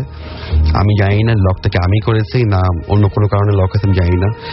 তো যখন আমি পরে জানতে পারলাম যে আমাকে দরজা ভেঙে ভিতর থেকে আমাকে পাওয়া গেছে, there was a bucket মানে বড় বালতি যেগুলি হয়, ওই ধরনের কোনো বালতি বা এই ধরনের কিছু ছিল, যেটার মধ্যে আমার আপার বডি ওয়াজ ইনসাইড দ্যাট। যখন দরজা ভেঙে ঢোকা হয়, I was senseless. Basically, I had no sense. পড়া ছিলাম, তো তাড়াতাড়ি সবাই আমাকে ওখান থেকে ধরে উঠালো। এ ধরনের প্রবলেম হচ্ছিল। আচ্ছা, আমরা তো অনেকগুলো শুনলাম, আমরা মাঝখানে আবার আফ্রিক ভাইকে দিয়ে আসতে চাই এবং আমাদের মাঝখানে একটা ছোট্ট বিরতি নিতে হবে না, ছোট্ট বিরতি নিতে হবে, তারপর আমরা একটা বড় শুনতে পারি বা ছোট কয়েকটা শুনতে পারি। বেসিক্যালি যেটা হয়েছিল London, again back to London. তো লন্ডনে যেটা ছিল যে আমার একটা ফ্রেন্ড আছে আলী, আমাদের বাসার সামনে, মোর লাইক এ ফ্যামিলি। ওর বড় বোন ছিল কলিয়াপা, তো ওর বড় বোন she is a doctor, or husband doctor. তো ওনারা চেলসিতে থাকে। তো আলী বিয়ের পর বার্মিংহাম যায়, তো ও বোনের সাথে দেখা করতে কলিয়াপার বাসায় কিছুদিনের জন্য চেলসি যায়। তো চেলসি যাওয়ার পর যেটা হয় সেটা হচ্ছে ওর বোনের ওর দুটা ভাগ্নি আছে, দুটো, একটা বড় মেয়ে, ছোট মেয়ে। তো মামা আসছে, তো ভাগ্নি খুব আদর টদর করে। তো একটা পর্যায়ে ভাগ্নি ওকে বলে যে মামা আমার একটা ফ্রেন্ড আছে। তো ও বলে ফ্রেন্ড আছে, থাকতেই পারে ফ্রেন্ড, ও স্কুলে ওখানে পড়ে না, পিচ্ছি। তো ও বলে না আমার ফ্রেন্ড আছে, তুমি দেখবা? বলে হ্যাঁ দেখবো, কই? তো ও points to a corner of the house. তো বলে এখানে তো কেউ নাই। বাবা পিচ্ছি মেয়ে কি না কি বলতেছে এরকম। তো she repeatedly does that. তো এটা অনেকবার করার পর যেটা হয় যে যেদিন ওরা গিয়ে পৌঁছায়, ওই দিন রাতে ওর ওয়াইফকে, সাদিয়াকে, ও বলতে থাকে ইয়েতে, ওই বেডে শুয়ে বলতে থাকে যে আজকে জানো এরকম এরকম এরকম ও বলতেছে, but I couldn't see anyone. এই কথাটা বলার মুহূর্তেই যেটা হয় যে দরজাটা ধাম করে খুলে এবং ভেরি আর কি খুব ফোর্সে খুলে, কিন্তু দরজাটা সাধারণত যেটা হয় যে দরজা যদি জোরে কেউ খুলে দেয় তাহলে কিন্তু আপনার ওয়ালে গিয়ে বাড়ি খায়। তো দরজাটা ওয়ালে বাড়ি খায় না, মাঝামাঝি গিয়ে আটকে যায়। তো ওর কাছে খুব উইয়ার্ড লাগে ব্যাপারটা, কারণ এরকম হওয়ার কথা না। মানে কেউ একজন জোরে হয়তো দরজাটা খুলেছে, এটা মানে জোরে ধাক্কা দিলে দেয়ালের সাথে লেগে যাওয়ার কথা। হ্যাঁ স্বাভাবিক, বাট এটা মাঝামাঝি আটকে যায় এবং দরজাটা এমন না যে পুরো খুলে না, একদম পুরোই খুলে। সো ওইটা খুব উইয়ার্ড ফিল করে। তো উইয়ার্ড ফিল করে ও আর কিছু না যায় বলে ও আর ওয়াইফ দুজনে ঘুমিয়ে টুমে যায়। তো পরদিন সকালে দে গো ফর শপিং। তো চেলসিতে আমি জানি না, লন্ডনে যারা থাকে তারা হয়তো জানবে, চেলসিতে কিন্তু সাধারণত সাবওয়ে নেই। তো ওইখানে ম্যাক্সিমাম মানুষই যারা থাকে সবারই গাড়ি টাড়ি আছে। তো কিন্তু গাড়ি পার্কিং গুলো সাধারণত অনেক দূরে, যেখানে অ্যাভেলেবেল হয় অ্যালোটেড পার্কিং না থাকলে বাইরেই রাখা হয়। তো ওর বোন, দুই ভাগ্নি, ও আর ওর ওয়াইফ তো শপিং করে বাসায় আসার পর ওর বোন রিয়েলাইজ করে যে চাবিটা গাড়িতে ফেলে আসছে।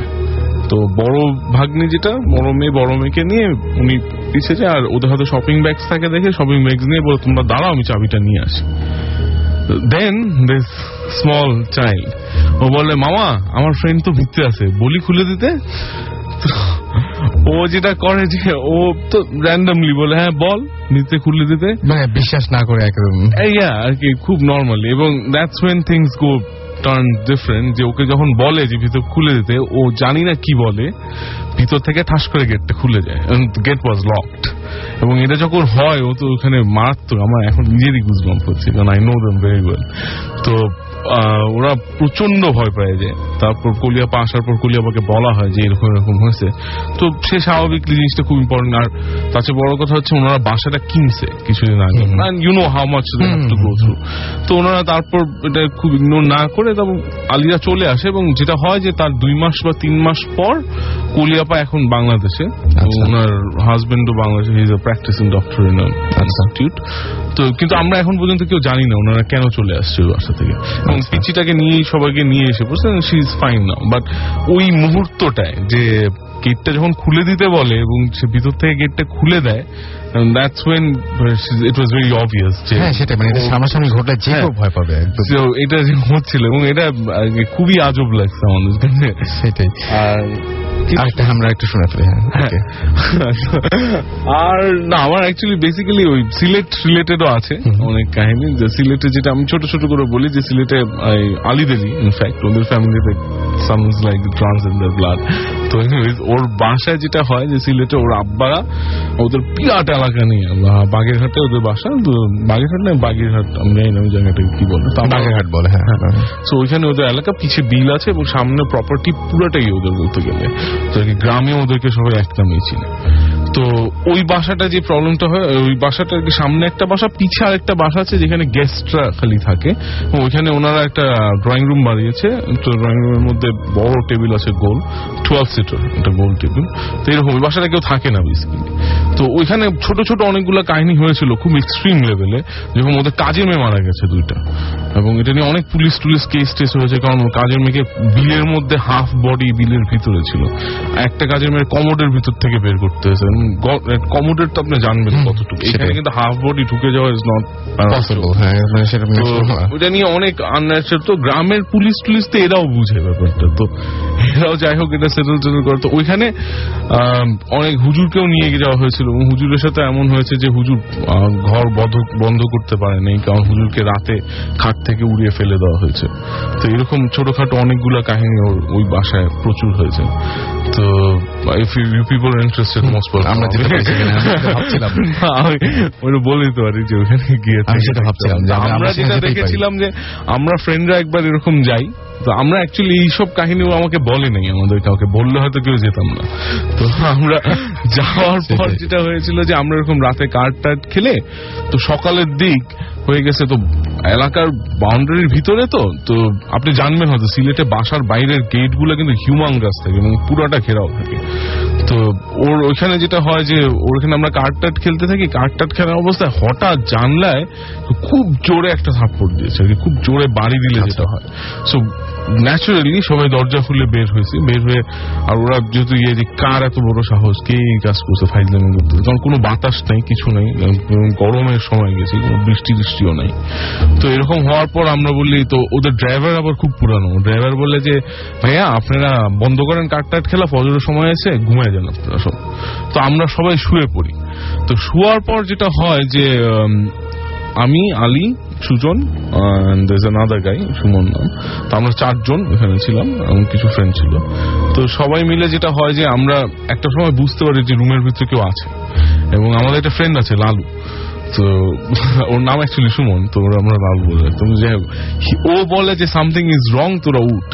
তো আমরা উঠে যেটা দেখি সেটা হচ্ছে যে ওর পাশের খাটটা, জয়েন্ট খাট যেহেতু, পাশের জায়গাটা একদম খালি, তো ওখানে কেউ শোয়া নেই, বাট আপনার বালিশটা পুরা দাবা এবং খাটটাও পুরা দাবা, as if someone is sitting there. কারণ ও যখন উঠে পড়েছে জায়গাটা কিন্তু প্লেন হয়ে গেছে, তারপর দেয়ার ইজ এ বাঞ্চ, এবং আমরা লিটারেলি দেখি এখান থেকে কেউ আবার উঠে চলে গেলে যে জিনিসটা হবে, এবং দ্যাট থিং হ্যাপেন্স। এবং এটা পুরাটা আমরা 5-6 জন ছিলাম একসাথে, 6 জনের সামনে হয়, এবং পরদিন আমরা জানতে পারি ওর বাসায় কি কি কাহিনী হয়েছে, এবং তারপর থেকে একটা যাওয়াটা হয়নি। আমরা আরো শুনতে পারতাম, কিন্তু আমাদের আরো গেস্ট রয়েছে আজকে। আমরা এই হ্যালো লিসেনার, আমার নাম মোহাম্মদ আরিফ হোসেন, আমি একজন প্রবাসী বাঙালি। হ্যালো রাসেল ভাই, আমি জানি আপনি সবসময় ভালোর দলে, তাই জিজ্ঞেস করবো না কেমন আছেন। আমি সরাসরি আমার ঘটনা চলে যাচ্ছি। ঘটনাটি হচ্ছে আমার 2006-এর ঘটনা। আমি এবং আমার বন্ধু দুজনেই এক্সপিরিয়েন্স করেছি ঘটনাটি। তো আমরা সেই সময় বাংলাদেশে পিক আপ ভ্যান চালাই। তো আমরা একদিন যাত্রা বিধিয়ে যাচ্ছিলাম, আমাদের গাড়িটি খালি ছিল। তো একটি লোক, বৃদ্ধ লোক, 55 থেকে কি 60 বছর হবে, লোকটি গাড়ির সামনে এসে বলল, আমার একটি লাশ আছে, তোমরা বিক্রমপুর পৌঁছে দেবে, আমার খুব উপকার হয়। মানে লোকটি খুব আকুতি মিনতি করেই বললো। তো আমরা বললাম আচ্ছা ঠিক আছে। তো লোকটিকে বললাম যে আচ্ছা উঠেন, চলেন যাই। লোকটি উঠতে চাইল না, সে বললো তোমরা যাও, আমি আসছি। সে বলে ঠিকানা দিয়ে দিল আমাকে।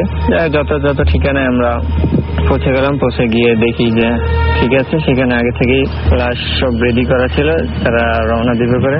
এখানে একটি কথা বলা হলো, লোকটি সকালবেলাই মারা গিয়েছে, খুব ভোরে মারা গিয়েছে। তো আমরা বাসায় যে পৌঁছালাম, পরে একটি লোক এসে আমাকে জিজ্ঞেস করলো যে তোমরা কি জন্য এসেছো।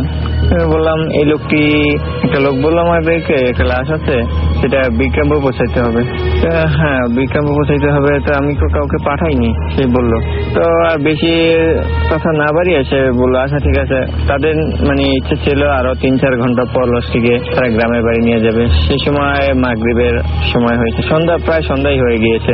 তাদের নিয়ে ছিল যে 9টা-10টার দিকে তারা লাশটিকে নিয়ে যাবে। তো বললো আচ্ছা ঠিক আছে। লাশটিকে যথাযথভাবে উঠানো হলো, খাটিয়া সহ লাশের। তো লাশের খাটিয়া সহ উঠানো হলো। এখন সামনে 2জন মহিলা বসেছিল, তাই আমি সামনে বসিনি। আমার বন্ধু গাড়ি চালাচ্ছে, আমি পিছনে বসা।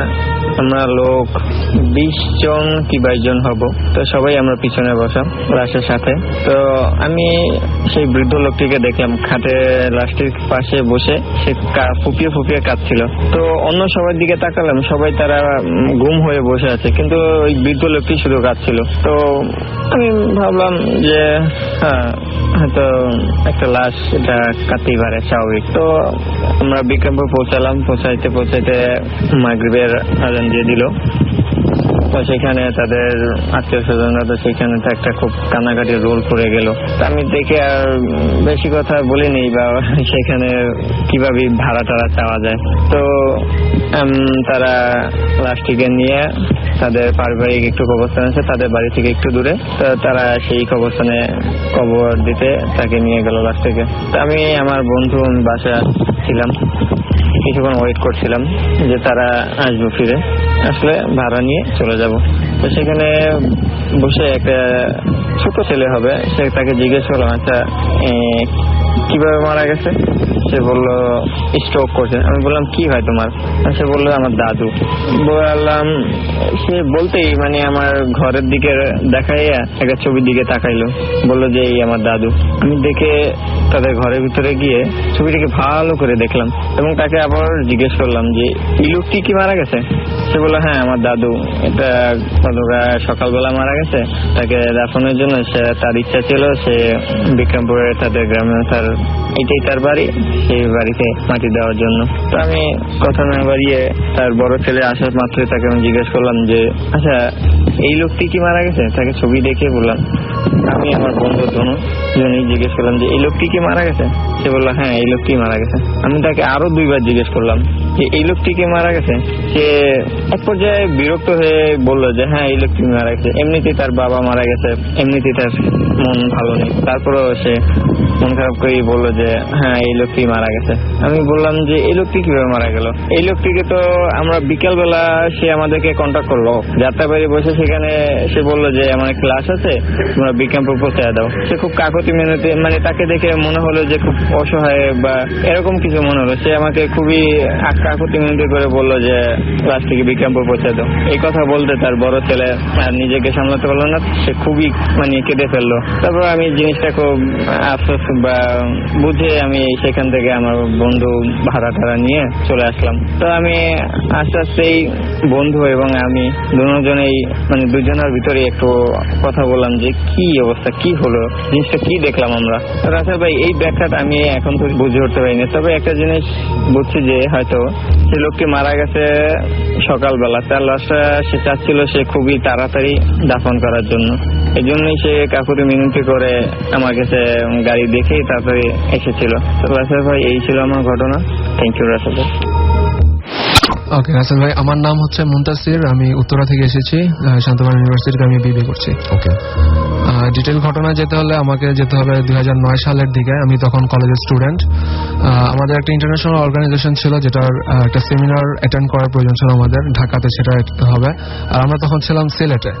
তো সিলেট থেকে আমরা ঢাকাতে যাব, আমাদের কলেজের এবং ভার্সিটির 4-5 জন এরকম করে প্রায় 30-35 মতো একটা টিম হয়। বাসে করে আমরা সেখান থেকে সিলেট থেকে রওনা হই। তো সেই সময়টা ছিল জানুয়ারির প্রথম দিকের। তো যেহেতু সেটা ছিল ফগি ওয়েদার, ড্রাইভারকে বলা ছিল যে এমনভাবে চালাও যাতে মানে ধীরে সুস্থে চালাও, এত তাড়াহুড়ার কিছু নাই, যেহেতু আমাদের সকালের সেমিনারটা হবে।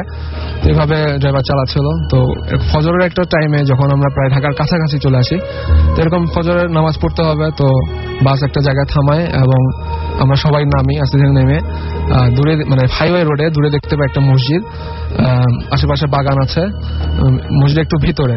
তো আমরা সেখানে হেঁটে যাই। হেঁটে গিয়ে আমরা পুকুরে আমরা উজু করি এবং মসজিদের সামনে দাঁড়াই। তখন দেখি মসজিদটা এত মানে খুব সুন্দর একটা মসজিদ, যেটা সাধারণত চোখে পড়ে না এভাবে কারুকার্যময় করা এরকম মসজিদটা। তো নর্মালি আমরা ভিতর ঢুকে নামাজ পড়ি। এখানে আরো কিছু মুসলিম ছিল, নামাজ পড়ি, পরে আমরা বের হয়ে আসি এবং হাঁটাহাঁটি করি, মসজিদটা দেখি, আশপাশটা দেখি এরকম। তো যেরকম হয় যে নামাজ পড়ে আসার পরে মসজিদের কিন্তু একটা ভিতরে একটা নর্মাল পরিস্থিতি থাকে যে সবাই কোরআন তেলাওয়াত করছে বা জিকির করছে, এরকমটাই নর্মালি চোখে পড়ে, জিনিসটা নর্মাল ছিল। তো সবাই বাসে ফেরত যায়। আমিও এরকম, আমরা ফ্রেন্ডরা ছিলাম, এরকম দেখছিলাম। তো আমরা ব্যাক করতেছিলাম, তো সবাই চলে যায়, আমি একটু পিছনে থাকি আর কি, ব্যাক করি, আস্তে ধীরে ব্যাক করি। তো মাঝামাঝি মসজিদটা তখন কিন্তু জিকির চলছে, কোরআন তেলাওয়াত চলছে। আমি চলে আসি, রাস্তা যখন কাছাকাছি আসি তখন আমার মনে পড়ে যে আমি আমার টুপিটা ফেলে আসছি, মানে মসজিদের বারান্দা ছিল ওটা, টুপিটা ফেলে আসছি। তো আবার ব্যাক করি, মানে খুব দ্রুত গিয়ে চলে যাই, মসজিদ টুপিটা নেই, নিয়ে আরেকবার মনে হয় যে লাস্ট বার দেখি কি অবস্থা, কি আর শেষবারের মতো দেখে যাই। তো যখন আমি ভিতরটা তাকালাম তখন দেখি পুরো মসজিদটা খালি, ফাঁকা। এটা ইম্পসিবল, কারণ এত কম সময়ের মধ্যে মসজিদটা ফাঁকা হয়ে যেতে পারে না, কেউ হয়তো চলে যাবে, মানে রাস্তা তো একটাই, যেহেতু ওই দিক দিয়ে যেতে হবে। তো এই জিনিসটা একটু শক্ট হয়ে যাই। এরপর আমি তাড়াহুড়া করে ব্যাক করি, কারণ আমার কাছে একটু উইয়ার্ড লাগতেছিল। তো আমি ব্যাক করে আসি। ব্যাক করে আসার পরে আমার ফ্রেন্ডদের যারা মানে বাসের মধ্যে ছিল তাদের সাথে কথা বলি যে এরকম এরকম হয়েছে, তো কিছু মানে কি হয়েছে আমি বুঝলাম না। তো ওরা অতটা গা করে না। পরে আমরা আরেকটু সামনে যাই। এটা ছিল প্রায় 7টা বা 7:30 এরকম সময়। ঢাকার কাছাকাছি চলে আসে, মানে লোকালয়ে দেখা যাচ্ছে এরকম। তো একটা বাজারের সামনে গিয়ে দাঁড়াই, ওইখানে নাস্তা করতে হবে। তো সবাই নামি একটা রেস্টুরেন্টের সামনে নাস্তা করি। নাস্তা যখন করবো তখন আর কি বড় ভাই যারা ছিল ভার্সিটির, ওদের সাথে আবার শেয়ার করি আমরা যে এরকম হয়েছে, যে টুপি নিতে গিয়ে দেখি কেউ নাই, এত কম সময় তো হইতে পারে না, তো এটা কি মানে বলে। তো এরা বলতেছে যে এটা তো আসলে এটা একটু ডেঞ্জারাস একটা কাহিনী, ঘটনা আর কি। তো ওই একটা ক্যাশিয়ার ছিল বয়স্কর মতো, তো ওনাকে জিজ্ঞেস করা যে চাচা এরকম হয়েছে যে আমরা নামাজ পড়ে আসছি, ফজর নামাজ, তো এখানে ওই এরকম হয়েছে যে সে টুপি আনতে গিয়ে দেখে কেউ নাই, এত কম সময়ের মধ্যে কেউ নাই। তো একটু মসজিদ সম্পর্কে কিছু জানেন নাকি, কি এখানে কি হয়েছে? তো কিছুক্ষণ আমদা করে, চাচা কিছু বলে না। এরপরে যেটা বলে সেটা আরো ভয়ঙ্কর, সেটা হচ্ছে যে একটা জায়গার নাম বলে যে একটা জেলা আছে, ওইখান থেকে শুরু করে এই এলাকা পর্যন্ত কোনো মসজিদ নাই, হাইওয়ের পাশে। আর যেটা আছে সেটা হচ্ছে রেস্তোরাঁটা একটা এলাকা ভিত্তিক, এলাকার ভিতরে একটা আছে, আর একটা হচ্ছে আরেকটু সামনে গিয়ে, এরকম আর কি। তো আমরা জাস্ট স্টাক হয়ে যাই, কারণ আমরা নামাজ পড়ছি, তো এটা কোনো মানে অবিশ্বাসে কিছু হইতে পারে না। আমরা অনেক মানে সংখ্যায় আমরা 30 জনের মতো। তো আমরা এটা চিন্তা করতে করতে আমরা ঢাকায় চলে যাই। সেমিনারটা হয়, সেমিনার যখন আমরা ব্যাক করি তখন ড্রাইভারকে আবার বলা হয় যে ওই জায়গাতে আবার যাও যেখানে কিনা আমরা ফজর নামাজটা পড়ছি। তো আমরা আবার এখানে চলে আসি। তখন আস্তে আস্তে প্রায় মাগরিব থেকে আপনার রাত মানে একটু অন্ধকার নেমে আসবে না, একদম জাস্ট অন্ধকারটা নেমে আসছে এরকম একটা সময়, আলো আশপাশটা দেখা যাচ্ছে, পুরোপুরি অন্ধকারও না, এরকম একটা সময় আমরা পৌঁছাই ওই জায়গাটাতে। তো আমরা আবার নামি, নেমে আবার দেখি আশপাশটা, দেখে যতটুকু বোঝা যায় যে হ্যাঁ আমরা এই জায়গাতেই আছি, বাগানটাও আছে, ভিতরে একটা বিল্ডিং মতো দেখা যাচ্ছে, কাছে যাই, পুকুর আছে, সবকিছু আছে। ওকে, বিল্ডিংটা যখন আমরা দেখি তখন আমাদের কাছে মানে জাস্ট আরেকবার আমরা শকড হয়ে যাই, কারণ বিল্ডিংটা ওই মসজিদ না, মসজিদের মতো ভিত্তিটা মসজিদের মতোই, কিন্তু এটা পরিত্যক্ত। মানে এটা জাস্ট আমার কাছে আমাদের সবার মানে মনে হচ্ছে কই আসলাম, মানে আশপাশে দেখে বলতেছে না আমরা তো মনে হচ্ছে ওই জায়গাতেই আছি, কিন্তু আমরা মসজিদটা আমরা দেখতেছি না, মানে একদম পরিত্যক্ত একটা বিল্ডিং। তো এরপর আবার ব্যাক করে চলে আসি। এরপরে আর কি এর ছিল আমার ঘটনা। আর পরবর্তী যখন বলা হয় যে এরকম কি ছিল, মানে আর মুরব্বীদের সাথে যখন শেয়ার করা হয় যে এরকম ছিল, তো ওরা বলে যে তাইলে হয়তো ওটা মানে জিনটা বা ওরা হয়তো নামাজ পড়বে ওই সময় তুমি গেছো আর কি, তোমরা ওই সময় নামাজ পড়ছো। অনেক ধন্যবাদ আপনাকে আপনার ঘটনার জন্য। আমরা চলে যাব অনন্তর কাছে। আসল ভাই, আমি এখন যে ঘটনা বলবো সেটা আমার এক বড় ভাইয়ের মুখ থেকে শোনা। তো বড় ভাই তখন চট্টগ্রাম থাকতেন, তিনি একটি গার্মেন্টসে চাকরি করতেন। তো গার্মেন্টস থেকে কিছু দূরে তিনি একটি বাসা ভাড়া নেন খুব কম দামে, 3 তলার উপর একটি ফ্ল্যাট। তো বাসায় ওঠার পর তিনি একাই থাকতেন, তো টুকটাক অনেক রকম সমস্যা হতো। তো তার মধ্যে একদিন তিনি বাসায় এসে দেখেন যে ঘরের মধ্যে ছোট ছোট মানে 3-4 বছরের একটা বাচ্চার পায়ের ছাপের মতো, তো পানি পায়ে লাগার পর হাঁটলে যেমন একটা ছাপ পড়েছিল ওখানে ছাপ। তো তিনি বেশ অবাক হন যে ঘর তালা মারা ছিল, তো এর মাঝে এখানে বাচ্চার পায়ের ছাপ কোত্থেকে আসবে। তো বিষয়টা তিনি আর কারোর সাথে শেয়ার করেন না। তো একদিন রাতে হঠাৎ করে তিনি ঘুমিয়ে আছেন, ঠিক এমন সময় তার মনে হলো কি ঘরের মধ্যে পানি ফোটানোর যেমন একটা শব্দ হয় না, গরম পানি, ঠিক সেরকম একটা শব্দ হচ্ছে।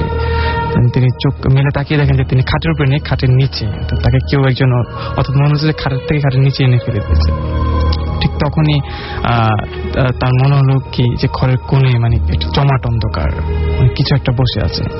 তিনি ভালো করে সেখানে তাকালেন, ঠিক তখনই একটা মনে হলো যে নাকি কান্নার মতো একটা কান্না শব্দ শুনতে পেলেন, এবং তিনি দেখলেন যে 3-4 বছরের একটি বাচ্চা, মানে কোকড়ানো চুল, কুচকুচে কালো শরীরটা, চোখ দুটো একেবারে লাল টকটকে, তো তার দিকে এগিয়ে আসছে কাঁদতে কাঁদতে। তো তিনি এটা দেখে বেশ অবাক হয়ে যান যে তার ঘরের মধ্যে বাচ্চা কোত্থেকে এলো।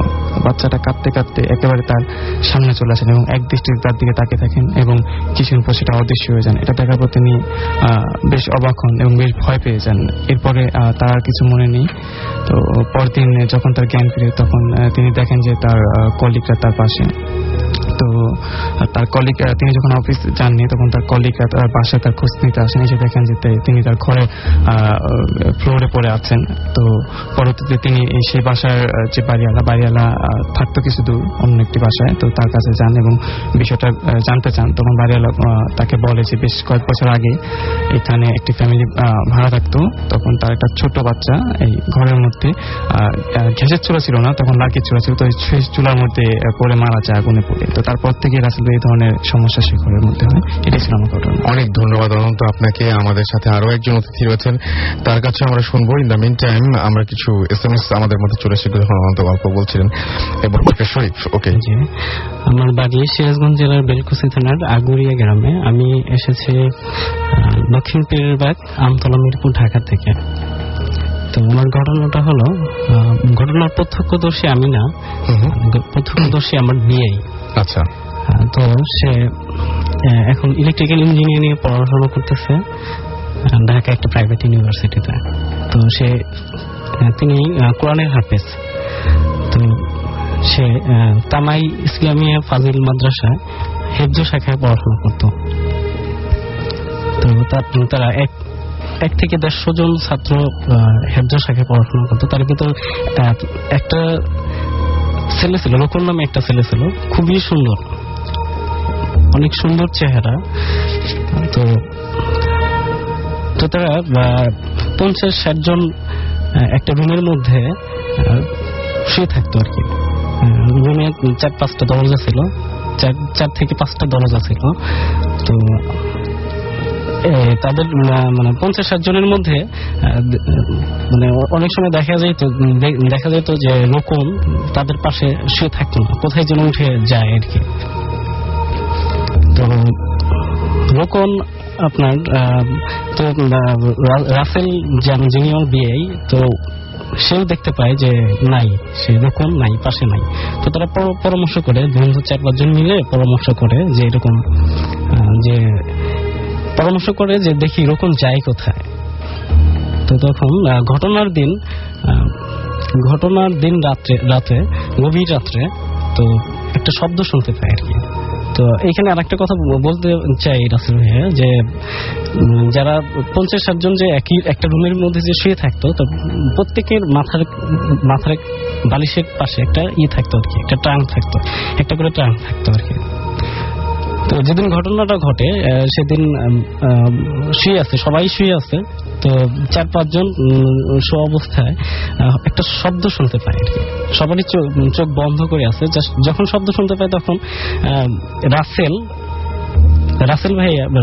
বিআই তো আরেকজনের গায়ের উপর হাত দিয়ে সবাইকে ইশারা করে যে আজকে একটা কিছু ঘটবে আর কি।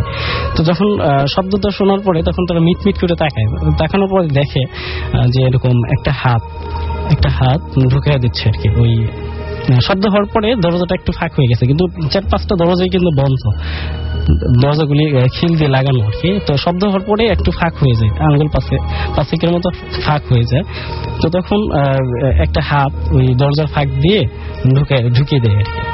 তো যখন ঢুকিয়ে দেয় তখন ওরা ভয় পায় আর কি। তবে হাতটা স্টিক লাইটের মতো ধবধবে সাদা ছিল আর কি। তো ভয়ে তাদের 4-5 জন ভয়ে ঠান্ডা হয়ে যায় আর কি। তো তখন তারপর যখন ভয় পাচ্ছিল ঠিক তখনই হাতটা বের করে নিয়ে নেয় আর কি। তো নেওয়ার পরে তাদের পাশেই রকম ঘুমন্ত অবস্থায় উঠে দাঁড়ানোর পরে আস্তে আস্তে হেঁটে ওই দরজা দিয়ে বেরিয়ে চলে যায় আর কি। তো চলে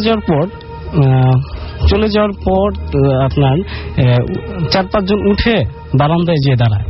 যতক্ষণে ওনারা বারান্দায় যেয়ে দাঁড়াইছে ততক্ষণ দেখতে পায় যে মাদ্রাসার মাঝ মাঠে চলে গেছে, ওই রোকন মাদ্রাসার মাঝ মাঠে চলে গেছে আর কি। তো চলে যাওয়ার পরে দেখতে পাই যে রোকন আস্তে আস্তে উপরের দিকে উঠতেছে আর কি। যখন 4-5 হাত উপরে উঠে গেছে তখন ভয়ে 4-5 জন চিৎকার দেয় আর কি।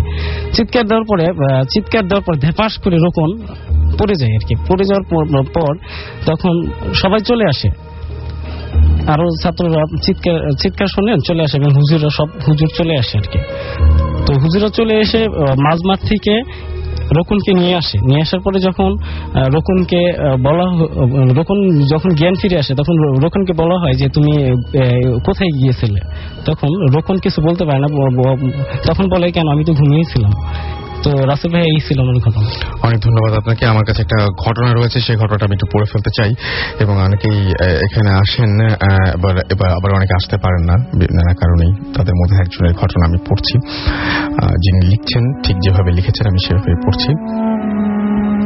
রাসেল ভাই, আমি জানি অনেক অনেক ভালো আছেন, কারণ আপনি সবসময় ভালোর দলে। আমি নাহিদ হাসান, আমার বাসা পাবনাতে।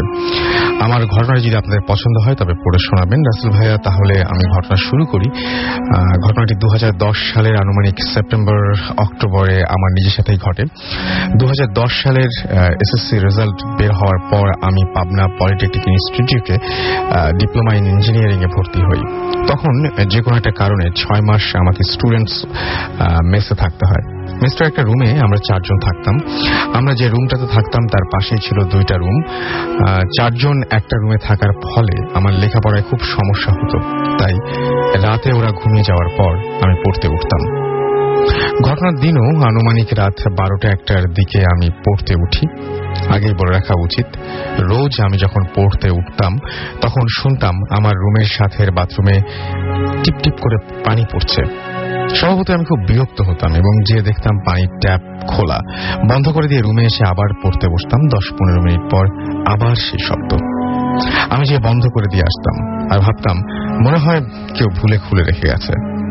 ঘটনার দিন এতই বিরক্ত হচ্ছিলাম যে আমার খুব মাথা ধরে গেল। আমি পড়া বাদ দিয়ে একটা গামছা নিয়ে গেলাম বাথরুমে ট্যাপটা বন্ধ করতে, বিশেষত মাথাটা ধুতে, এই আশায় যে যদি একটু ব্যথাটা কমে। আমি বাথরুমে ঢুকে দরজাটা বন্ধ করে গামছাটা পেছনের হ্যাঙ্গারের সাথে রেখে পানির ট্যাপ ছেড়ে দিয়ে মাথা রেখে চোখ বন্ধ করে মাথা ধুতে শুরু করলাম। মাথা ধোয়া শেষ করে পেছনে ঘুরে আসলে ভাই আমি যা দেখলাম তা আমি কেন যে কোনো স্বাভাবিক মানুষ কখনো প্রস্তুত থাকার কথা নয় সেটা দেখার জন্য। আমি দেখলাম আনুমানিক 20-22 বছরের একটা ছেলে গলায় গামছা পেঁচিয়ে বাথরুমের ছাদের আংটায় ঝুলে আছে। তার জিহ্বাটা মুখ থেকে অনেকটা বের হয়ে এসে ঝুলে আছে। এই ঘটনাটি আমার যখন মনে পড়ে তখন আমার শরীরের সবগুলো লোম দাঁড়িয়ে যায়। যাই হোক, তখন আমার মাথা কাজ করছিল না, আমার কি করা উচিত কিছুই বুঝতে পারছিলাম না। আমি সঙ্গে সঙ্গে চোখ বন্ধ করে ফেললাম আর মনে মনে আল্লাহকে ডাকলাম আর বললাম, আল্লাহ, আমি কি করতে আসলাম আর আমার সাথে এটা কি ঘটে গেল। কিছু সময় পর আমি সাহস করে চোখ খুলে দেখি আমার চোখের সামনে কিচ্ছু নেই, আমি দাঁড়িয়ে আছি। তখন আমি তাড়াতাড়ি বাথরুম থেকে নিজের রুমে চলে আসলাম। তখন আমার শরীর এতই কাঁপছিল যে আমার মনে পড়ে যায় যে কোনো রকমে বিছানায় গিয়ে কাঁথা দিয়ে সমস্ত শরীর ঢেকে জড়সড় হয়ে শুয়ে পড়লাম। সকালে ঘুম থেকে উঠে আমি মেসের সবচেয়ে পুরাতন ভাইয়ের কাছে সব কথা খুলে বললাম। তখন তিনি আমাকে বললেন, বছর 3 আগে ওনারা ওই ভাইয়ারা যখন প্রথম মেসে আসেন তখন ওনাদের মতোই একজন বড় ভাই ওই বাথরুমে গলায় ফাঁস নিয়ে মারা যায়, আর এই দিনটা ছিল তার মৃত্যুদিন। এই ছিল ঘটনা। এবং সবচেয়ে বড় কথা যে আজকে রাতের বেলা তো অনেকে হয়তো বাথরুমে যাবেন। সত্যি কথা বলতে কি যে আমি দুটো ঘটনা